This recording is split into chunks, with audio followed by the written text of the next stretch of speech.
The evolution of tourism and hospitality industry. Before every other form of transportation, humans traveled on foot. Many new modes of transportation were invented such as bicycles, trains, motor cars, trucks, airplanes, and trams. In 1906, the first car was developed with an internal combustion engine.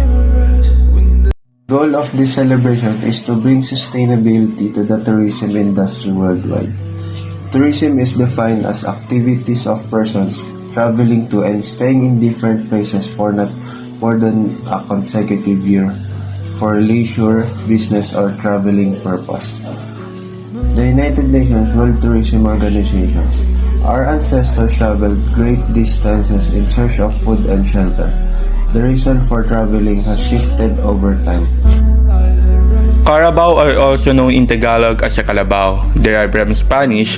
Before the Spanish era, Carabao were more widely known as Nuwang among the Ilocanos. Carabao have the low, wide, and heavy-billed draught animal. They vary in color from light gray to slight gray.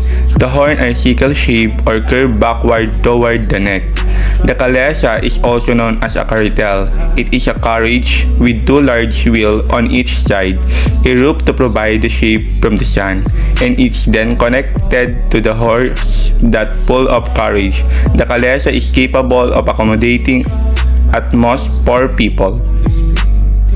Bangka, a various native watercraft of the Philippines. It is originally repaired to a small double outrigger, the galconius, used in river and slow coastal water, but since the 18th century, it has expanded to include large lug-out ship without outrigger. Motor bangka, repaired to the traditional built watercraft, predominantly wooden, hold propelled mechanical with or without outrigger. As early as 1910, there were already few motor vehicles seen operating in public highways in Manila and suburbs. Gradually, the Filipinos learned to use cars, trucks, jeeps, and other types of vehicles. The means of transportation became better and powerful, and the laws governing land travel became more formal and modern. In 2000s, jeepneys are popular and iconic public utility vehicle. They have become a symbol of Philippines culture.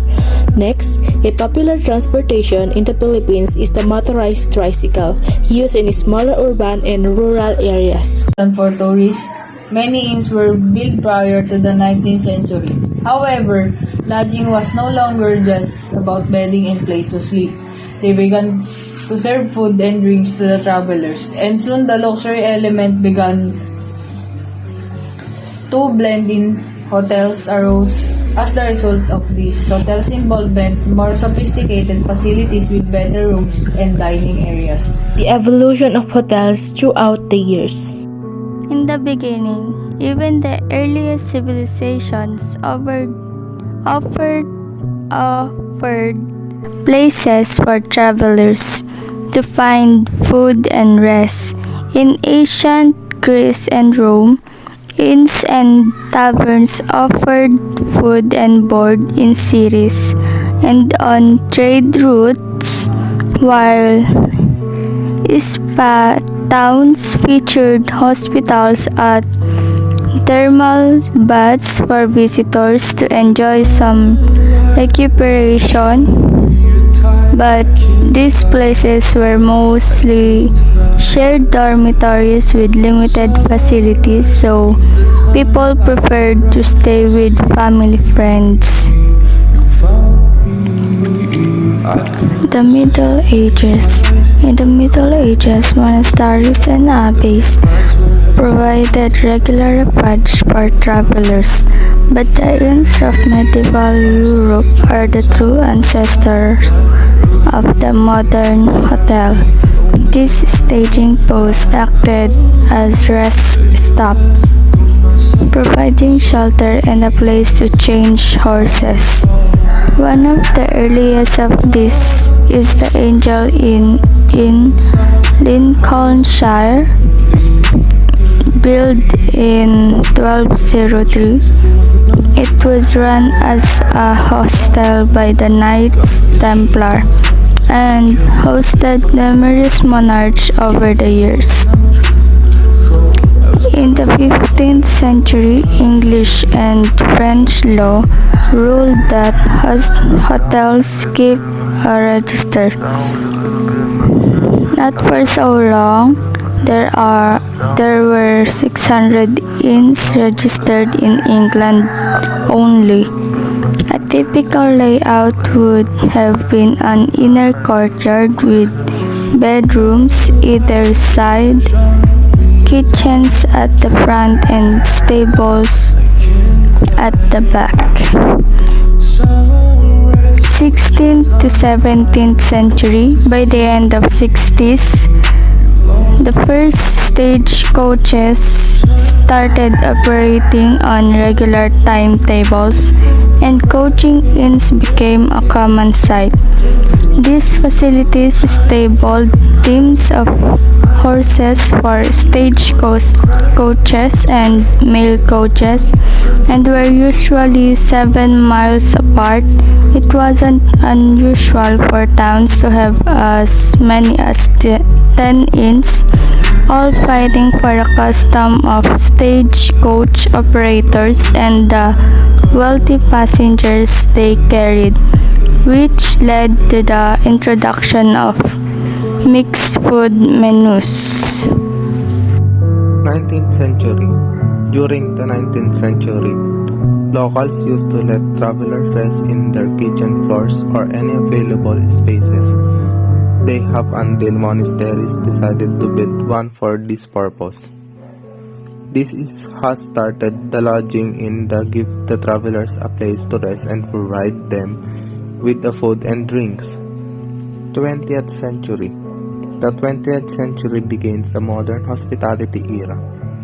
Tourism and hospitality has become a huge business opportunity. Traveling become more convenient as cars become very popular, and with well-connected network of roads, the innovation of transportation system enable more people to travel. Motel, which is motor and hotel started, is favored by the travelers who wanted to take a few minutes rest, and because it is built alongside of the main road at affordable price. 21st century. This 21st century, tourism and hospitality has evolved to what we see today. It has become a giant industry which focuses on transportation, food, beverages, lodging, and recreation with primarily goal of giving satisfaction to customers and ensure best customers experience as possible. What we see today is the growth of the past millennia. Here's how the lodging facilities evolved with time. Tourism has evolved hand in hand with changing technology, communications, and marketing practices.